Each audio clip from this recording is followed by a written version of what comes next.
हमारी जो ऑडियंस है उसमें यूथ हैं जो, उनके लिए आपकी लाइफ से क्या लर्निंग्स आ सकती हैं from your time in the armed forces to your transition in the corporate world, इस पे कुछ हमें बताइए। आई थिंक मैं ये कहूँगा कि जो भी मैंने किया, चाहे कॉर्पोरेट वर्ल्ड में और उससे पहले कारगिल में, मैंने एक देश के नागरिक, एक सैनिक होने के नाते जस्ट अपने कर्तव्य को पूरा किया।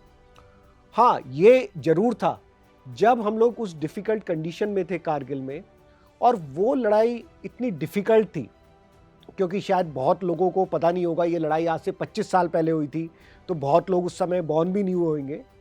तो मैं फ्यू सेकंड्स का समय लेता हूँ आपको बताने के लिए। ये लड़ाई हुई थी कारगिल की पहाड़ियों पे, और उन पहाड़ियों के नीचे एक रोड थी जिसको हम NH1 कहते हैं, जिसको नेक ऑफ इंडिया भी कहा जाता है।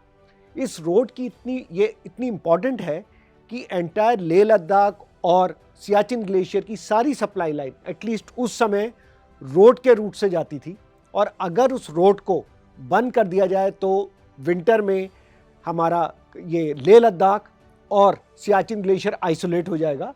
एंड एनिमी का प्लान था कि समर में उन पहाड़ियों पे कब्जा करके रोड को ब्लॉक कर दो, एंड सेकंड फेज में लेह लद्दाख का एक पार्ट और सियाचिन को कैप्चर करो। सिचुएशन बहुत ख़राब थी, और उस समय जब एनिमी टॉप पे बैठा होता है तो नीचे वाले के लिए जीतने का चांसेस 1% भी नहीं होता। प्लस उन्हें पता था कि इंडियंस आएंगे, सोल्जर्स आएंगे, इसी रास्तों से आएंगे, तो उन्होंने चारों तरफ माइंस लगा रखी थी। उसके साथ वो ऊपर से लगातार उनके जो हथियार थे, उनके वेपन थे, वो हमारी तरफ थे, और वो लगातार हमारे ऊपर गोलियां बरसा रहे थे। हमारे सामने कोई रास्ता नहीं था उन पहाड़ों पे जिनका ग्रेडियंट 75 से 80 डिग्री था, उनके ऊपर चढ़ना और विजय प्राप्त करना। इस हालत में हमने निश्चय किया था कि चाहे कुछ भी हो जाए, चाहे किसी को क्या कुर्बानी देनी पड़े, बट देश से बढ़ के, देश की स्वतंत्रता से बढ़ के और उस झंडे की सम्मान से बढ़ के कुछ नहीं है, और हम इस इम्पॉसिबल सी लड़ने वाली लड़ाई को जीत के रहेंगे। तो ये जो लेसन थे, मेरे साथ बहुत लोग थे, captain Vikram Batra, captain Vijayan Thapar, captain Manoj Pandey, बहुत सारे यंग ऑफिसर्स थे जो आज आपकी एज है, जिन लोगों ने एक 20 से 25 साल की एज के बीच में एक इतनी महत्वपूर्ण लड़ाई में ना खाली आगे बढ़े, और उन्होंने विजय हासिल करके ये दिखा दिया कि चीज़ें इम्पॉसिबल लग सकती हैं, लेकिन अगर आपके वैल्यू सिस्टम, आपका माइंडसेट आपके साथ है, तो आप किसी भी सिचुएशन में विजय प्राप्त कर सकते हैं।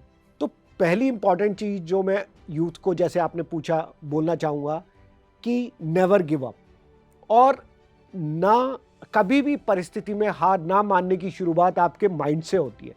मेंटल स्ट्रेंथ, एज कहा जाता है, everything is done twice in life, right?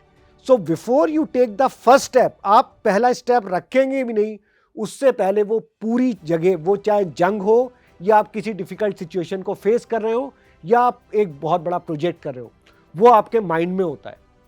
आप अपने उस माइंड में कैसे उस चीज़ को रन करेंगे, वो एक्चुअल में डिसाइड करेगा कि आप ग्राउंड पे जीतेंगे या नहीं। तो इस सिचुएशन में डिफ़िकल्ट थी, लेकिन हमने अपने माइंड में हमेशा ये डिसाइड किया कि we are going to win this war for our country, for our countryman, for our freedom and for the honour of the flag. And never give up is one attitude. Difficulties may come, but आपको हार नहीं माननी है और चलते रहना है।